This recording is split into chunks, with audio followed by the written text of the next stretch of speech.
la vez, o sea, si le damos vuelta y vuelta y vuelta a cuál debe ser la percepción que tiene cumplimiento sobre sí, cuál debe ser la percepción que tiene cumplimiento de negocios y viceversa, entonces definitivamente no vamos a llegar a nada. Nuevamente, si esta idea, si esta perspectiva fuera la más eficiente, definitivamente no tendríamos esos issues en relación con auditoría, no tendríamos esos hallazgos que presenta control interno, el mismo departamento de cumplimiento, no tendríamos una cosa que es una realidad triste que decía Robert hace unos días. Robert decía que tú trabajas en cumplimiento por vocación, no pa' hacerte rico. ¿Y por qué tiene que ser así? ¿Por qué cumplimiento no debería rentar? ¿Por qué al oficial de cumplimiento no le pagan lo mismo que le pagan a un director de negocios? Porque al oficial de cumplimiento... de hecho, yo lo dije después. No es que tú no te vayas... O sea, todo el mundo quiere prosperidad y esto tiene que ser un trabajo que dignifique. Exacto. Que dignifique y te permita vivir una vida... Y la responsabilidad que tenemos los oficiales de cumplimiento. Precisamente. La responsabilidad, porque de cara a la ley, a las regulaciones, quien primero da la cara es el oficial de Pero claro, usted se va para Najayo para la victoria antes. Si hay un problema de que no cumplimos, no va a ir a dar la cara. Quien debe dar la cara es el oficial de cumplimiento. No, estamos claros en que el oficial de cumplimiento es el primerito en la fila de camino para Najayo a la victoria. Eso está clarísimo. Clarísimo. Yo no estoy tan de acuerdo con eso.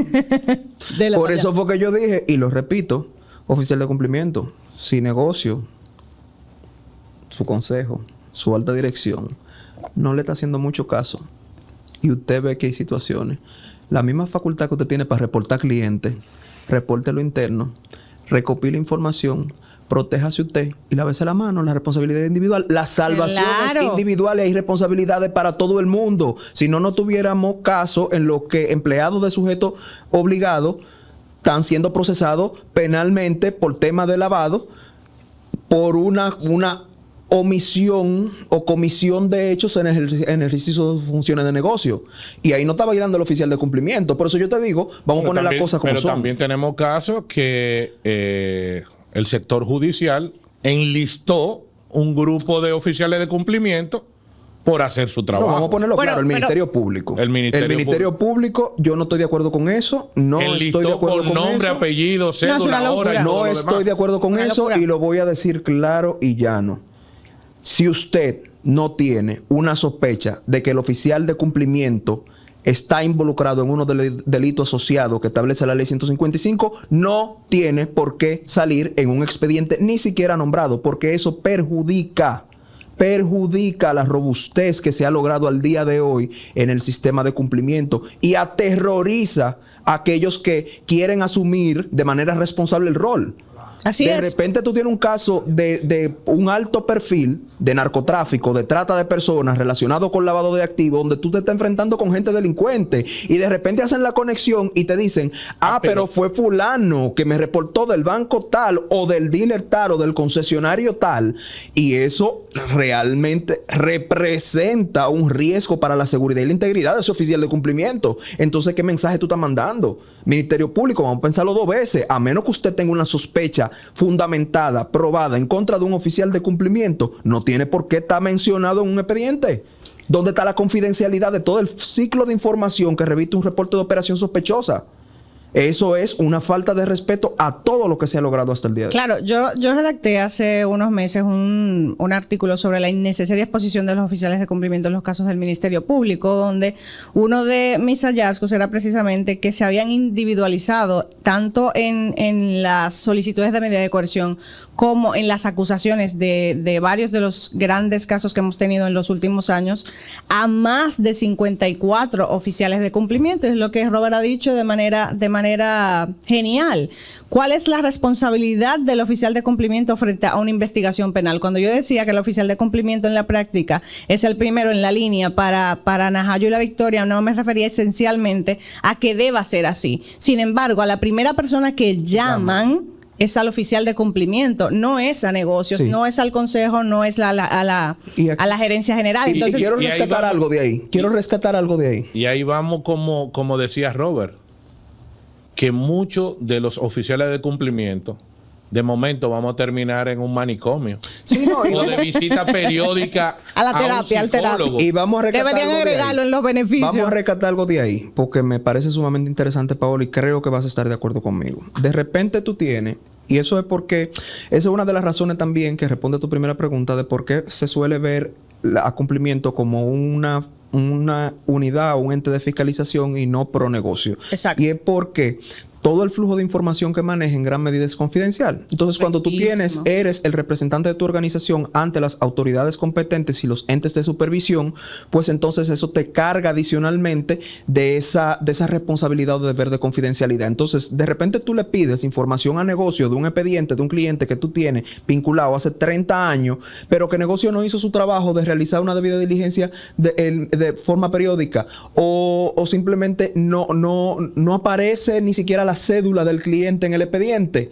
Entonces viene el oficial de cumplimiento que también tiene una responsabilidad de cara a su negocio, de proteger también a su negocio en ese sentido, a querer dar explicaciones completamente absurdas a alguien que se sabe todas las reglas del juego. Entonces, correcto. Ahí digo, y cuando yo le explico eso a negocio en las capacitaciones, el oficial de cumplimiento no tiene por qué siempre darle la razón de por qué le pide algo.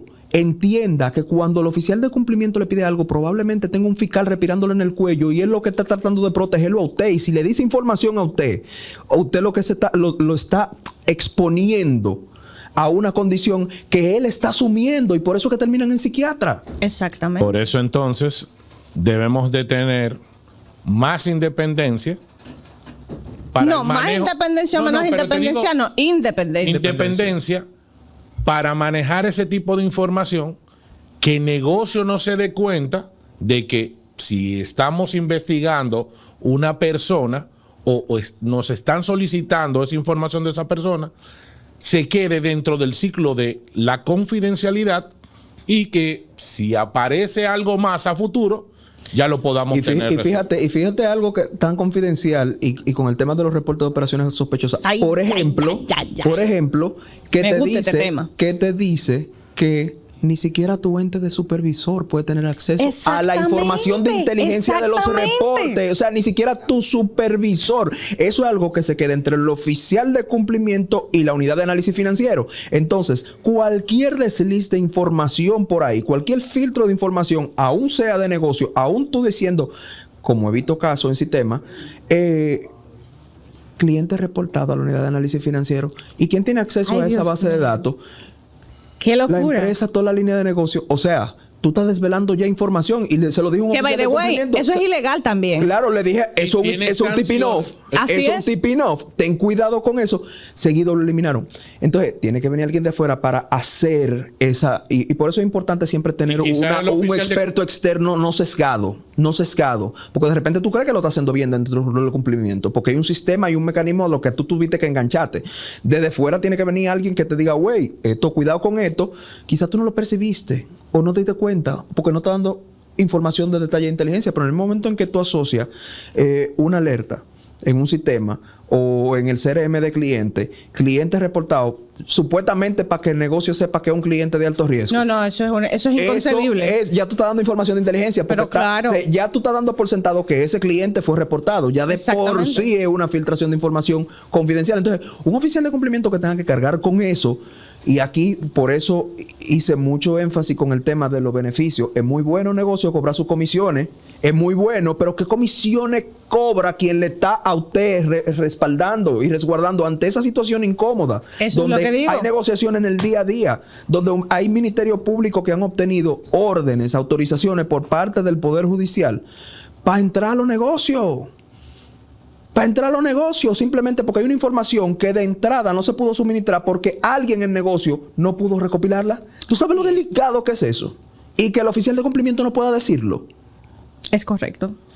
Entonces, para cerrar, entendemos que nosotros como oficiales de cumplimiento debemos ser más generadores de información o ayuda para la división de negocios y que ellos entiendan que nosotros somos sus aliados y no sus fiscalizadores. Pero que ellos entiendan Ok, cool, eso me parece maravilloso, pero que nosotros como también hacedores del compliance también entendamos lo propio, porque muchas veces esa actitud que asume negocios o las áreas comerciales o la alta gerencia en relación con la percepción de la labor de cumplimiento viene dada por ese lenguaje que yo utilizo como cumplimiento. Eso es muy, muy, muy importante porque sin eso no habrá nunca sinergia. Es tan sencillo como que cumplimiento como concepto y la prevención de lavado está escrita en un solo lenguaje,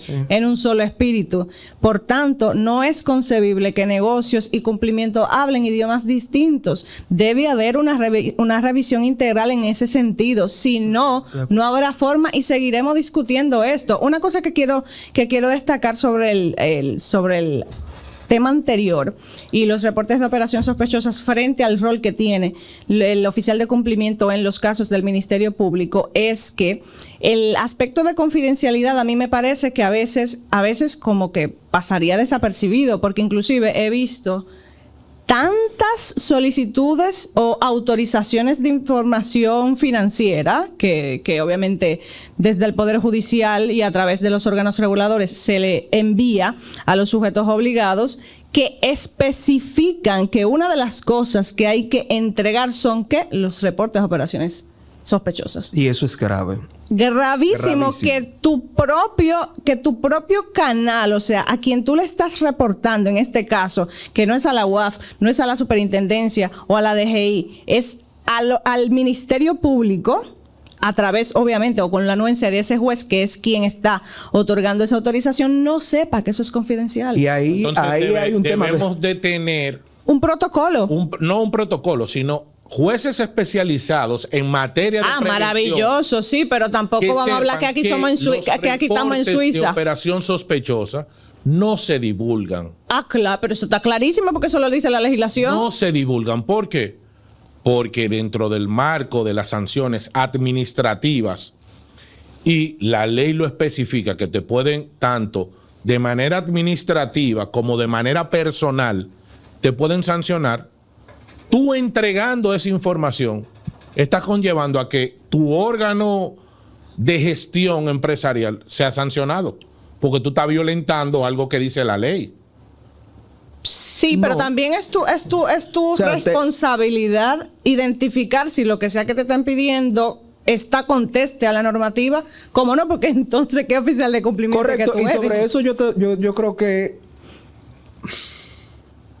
el sujeto obligado le tiene mucho miedo a su ente regulador. Así es. El regulador no está solamente para dar látigo. El regulador no está solamente para supervisar. El regulador debe ser un aliado. Es una alianza pública-privada. A veces Así te tengo es. que dar tu pela, pero a veces te tengo que apoyar. Y qué bueno que tú mencionas eso. Pero qué bueno que tú mencionas eso. En ocasiones tú le dices que no puedes desvelar esa información porque va contra la ley y vuelven y te mandan otra solicitud. Sí, pero ahí es que tú tienes que apalancarte de tu supervisor. Exacto. Óyeme, estoy recibiendo presión para esto y tu supervisor, como parte del Estado, independientemente de si sea gobierno central o qué, pueda tener conversaciones con el Ministerio Público. Y coincido con Paola, necesitamos también capacitar fiscales en estos temas. Totalmente. Necesitamos capacitar a los jueces que autorizan eso. A los técnicos de prevención de lavado de todos los órganos reguladores también, porque a veces te van a ti, Claro. a un sujeto obligado que tiene una actividad comercial X y ni siquiera entienden, y aquí también debo incluir a algunos oficiales de cumplimiento, lamentablemente, que no entienden la actividad comercial operativa que hace Terrible. un sujeto obligado en cuestión. Voy a poner como ejemplo el mercado de valores. El mercado de valores tiene una operatividad bastante técnica, bastante específica. Si tú no entiendes cómo funciona operativamente un mutuo o un sell buyback, no hay forma alguna en la que tu gestión integral de riesgos vaya a ser efectiva. Sí. Entonces, ese entendimiento, esa cultura nueva vez de cumplimiento, de compliance, tiene que venir dada por todos los actores del proceso, si no, no hay forma. Y mira, yo a veces veo publicaciones que dice se lavó a través de la banca. Ay, ¿Cuántos miles de millones miles de millones de pesos? Y yo digo, pero ¿y dónde que está todo ese dinero? O sea, entonces, de verdad, ¿dónde está? Y cuando tú empiezas a ver y a ser minucioso y ver el expediente, lo que logra salir del expediente, te estás dando cuenta que probablemente hay una suma de crédito y débito dentro de una cuenta. Exactamente. Que no son miles de millones, sino que estamos hablando de 100,000 pesos que entraron así, esos 100,000 pesos fueron fluctuando. Así es. Entonces, empezando por ahí, entiendo que los órganos de investigación, lamentablemente, tienen que revisar su capacidad. Totalmente de acuerdo con eso. Entonces, para finalizar, le vamos a decir a nuestros oficiales de cumplimiento. Y no solamente a los oficiales de cumplimiento, a toda la comunidad en sentido general. A nuestros oficiales de cumplimiento y a la comunidad en general, que nosotros vamos a iniciar una campaña de hablar el mismo idioma que el negocio para que podamos ser generadores de activos fiables para, como dice Paola, pero también que debemos de cumplir las regulaciones. Por supuesto. Que Mustafa nos acaba de expresar. Es tan sencillo, cumplimiento somos todos. Sí. Esperemos que la parte de negocio lo entienda. Hay iniciativas muy bonitas de entidades grandes en las que tienen sus embajadores de cumplimiento en cada área, en cada sucursal. Eso es hermoso. Y de la forma en que van logrando conectar como un todo el cumplimiento desde las oficinas incluso. De que tú no tienes un área de cumplimiento que tenga un búnker, sino que tú tienes un representante, un embajador de cumplimiento que vela porque las cosas se hagan y servir como canal dentro de ese mismo lenguaje. Y mira, está dando muy buen resultado. Sí, totalmente. Verlo como un socio estratégico, no como una carga, no como un simple costo, no como una estrategia que se supedita a la mera sanción o llamada de atención. Bueno, gracias por compartir en este nuevo episodio. Esperemos de que esta no sea la última participación de ustedes. Y yo espero que no. Yo espero, Robert, que lo hayamos hecho. Apetito de Riesgo siga con este tipo de debates que ayudan a nuestra cultura de cumplimiento. Totalmente. Yo espero, Robert, que lo hayamos hecho medianamente bien. Yo creo que sí. Para poder volver, caramba. No, y que para la próxima nos guarden por lo menos un mangucito. Gracias. Ya que se quedó la tequila. Y lo otro. Mire, eso no iba en el video. Hasta la próxima. Chao. Eso. Evita crear basureros improvisados. Estos son grandes focos del mosquito del dengue. Cuida tu hogar y tus vecinos. Es hora de accionar. Ganémosle al dengue.